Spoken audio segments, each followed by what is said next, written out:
বন্ধুরা, আরজি করে ঘটনাটা নিয়ে যত আমরা ঘাঁটছি অত মনে হচ্ছে ঝুড়ি থেকে ভূত বেরিয়ে আসে। দেখতে পাচ্ছি আরও কিছু কিছু ভিডিও অডিও সোশ্যাল মিডিয়া প্রচুর ঘুরছে। আমরা শুনে তো একটার পর একটা অবাক হয়ে যাচ্ছি যে আরজি করের ভেতরে আর কি কি রহস্য লুকিয়ে আছে। অডিও ভাইরাল হয়ে যাওয়ার পর আপনারা নিশ্চয়ই বুঝতে পেরেছেন যে এই যে আরজি কর হাসপাতালে ভাঙচুর হয়েছিল, এমার্জেন্সি রুম ভেঙে গুঁড়িয়ে দেওয়া হয়েছিল, এখন মনে করা হচ্ছে এই এমার্জেন্সি রুমেই নাকি এই সব ঘটনা ঘটে থাকলেও ঘটতে পারে। আজকে আবার সেই সেমিনার রুমের সামনে আরো ভিডিও ভাইরাল হয়েছে, যেখানে দেখা যাচ্ছে শয়ে শয়ে মানুষ, 30 জন, 40 জন, 50 জন, কলকাতা পুলিশের তরফ থেকে অদ্ভুত ভাবে একের পর এক মিথ্যা বলা হচ্ছে। এত মিথ্যা কলকাতা পুলিশ বলছে যে ইতিমধ্যেই তাদের পুলিশ কমিশনার বিনীত গোয়েল, তাদের এডিজি দক্ষিণবঙ্গ সুপ্রতিম সরকার, এরা আর বাংলার মানুষের সামনে আসতে পারছেন না। এত মিথ্যা কথা বলেছে বাংলার মানুষকে।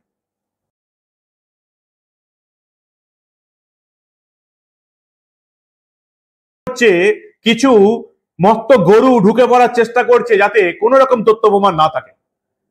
সেমিনার রুমের প্রথম যে ভিডিওটা ভাইরাল হয়েছিল দেখেছেন, দ্বিতীয় আজকে সেমিনার রুমের বাইরের দরজার ভিডিও এবং আরজি করে যত ভিডিও অডিও যেগুলো প্রকাশে হয়ে গেছে সেগুলোর সাথে যারা আমাদের আইপিএস আইএস যারা আমাদের পুলিশ কর্তারা আছে ওয়েস্ট বেঙ্গলের, মমতা ব্যানার্জি আন্ডে সেটা কাজ করছে, যারা তারা রুলস মেনে কাজ করে না, তারা মমতা ব্যানার্জির কথা শুনে সেইভাবে কাজ করে।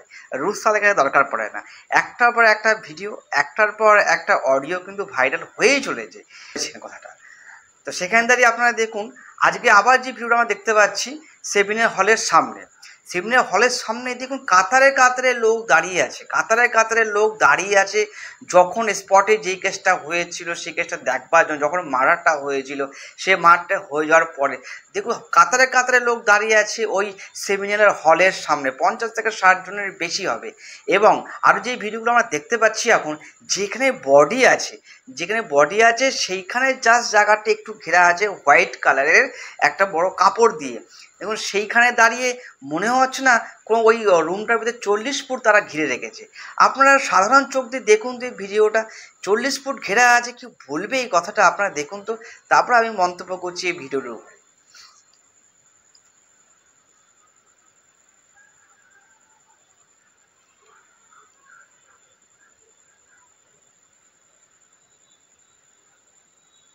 মনে হচ্ছে না কোনো ওই রুমটার ভিতরে 40 ফুট তারা ঘিরে রেখেছে। আপনারা সাধারণ চোখ দিয়ে দেখুন তো এই ভিডিওটা, 40 ফুট ঘেরা আছে, কি বলবে এই কথাটা আপনারা দেখুন তো, তারপর আমি মন্তব্য করছি এই ভিডিওর উপরে।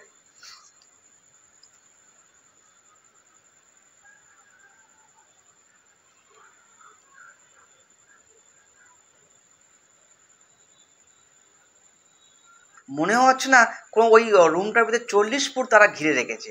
আপনারা সাধারণ চোখ দিয়ে দেখুন তো এই ভিডিও। বাবা মা যেই ধরনের মন্তব্য করেছেন মিডিয়ার সামনে, সেখানে দাঁড়িয়ে তাদের কথার এবং পুলিশের কথার কিন্তু কোনো মিল আমরা পাইনি। যত ভিডিও দেখেছি, যত অডিও দেখেছি, আমাদের মনে হচ্ছে সোশ্যাল মিডিয়া থেকে আমরা একটা তথ্য আপনারা রাখতে পারি। আমাদের মনে হচ্ছে কোনো এক ব্যক্তি হয়তো এই আইএএস আইপিএস যারা অফিসাররা আছে এদেরকে লিখিত চিরকুট পাঠাচ্ছে যে আমরা আমাদের দল থেকে আপনাদেরকে চিরকুট পাঠানো হয়েছে, সেই চিরকুট থেকে আপনারা সোশ্যাল মিডিয়ায় বক্তব্য রাখবেন, তার বাইরে কোনো বক্তব্য আপনারা রাখবেন না। তার জন্য কি হচ্ছে আমরা দেখতে পাচ্ছি সেই চিরকুটের বক্তব্য যা বলছেন আইপিএস আইএস লেভেলে যারা অফিসাররা আছে, এবং সোশ্যাল মিডিয়ায় যে সত্য যে ভিডিওগুলো অডিওগুলো ঘুরে বেরোচ্ছে একটার পরে একটা, তার সাথে কিন্তু কোনো মিল আমরা পাচ্ছি না। সেমিনার হলের ভিতর যে ভিডিও আমরা বারবার দেখতে পাচ্ছি সেখান থেকে তো আমরা অবাক হয়ে যাচ্ছি। সেখানে কাতারে কাতারে লোক কি করছে, ওইখানে যত প্রমাণপত্র ছিল এই কাতারে কাতারে লোক তো সেই প্রমাণপত্রগুলো যত তাড়াতাড়ি সম্ভব মিটিয়ে ফেলবে। কোনো পুলিশ কোনো কিচ্ছু এর মধ্যে কিন্তু ইনভলভ হচ্ছে না। কাতারে কাতারে লোকরা যাচ্ছে আসছে, কোনো অসুবিধা নেই। একটা অত বড় কাণ্ড ঘটেছে আর্য করে, সে কাণ্ডটাকে যত তাড়াতাড়ি সম্ভব সলভ করতে হবে। কিন্তু না, যত দুনিয়ার লোক মনে হচ্ছে ওখানে মেলা দেখতে এসেছে লোকরা, মনে হচ্ছে কোনো একটা ভিডিও দেখতে এসেছে লোকরা, কোনো হয়তো রহস্য জিনিস দেখতে এসছে, তাই না? আমাদের ভিডিও তো সেটা দেখে তাই মনে হচ্ছে। তার জন্য এবং দেখুন আরেকটা যেটা আমরা কথা জানতে পারছি, যে পুলিশ জাতীয় মানবাধিকার কমিশন থেকে কিন্তু অলরেডি তাদের কাছে তথ্য চাওয়া হয়েছে যে ওই দিন যেদিন 27 তারিখ ছাত্র সম্মেলন ছিল, সেই ছাত্র সম্মেলনের মধ্যে যে লাঠিচার্জ হয়েছে এবং সেখানে 200-এরও উপরে ছেলে মেয়ে 200 থেকে তার বেশি ছেলেমেয়ে স্টুডেন্টকে ধরে কিন্তু পুলিশ নিয়ে গেছে এবং তার বাড়ির লোককে কিন্তু পুলিশ কোনো রকমের ইনফরমেশন দেয়নি। তার জন্য কিন্তু এই মানবাধিকার কমিশন যিনি আছেন সেখান থেকে কিন্তু তলব করা হয়েছে আমাদের কলকাতা পুলিশকে এবং কদিনের মধ্যে কিন্তু অ্যান্সার দিতে হবে, এটা কিন্তু বলা আছে অলরেডি।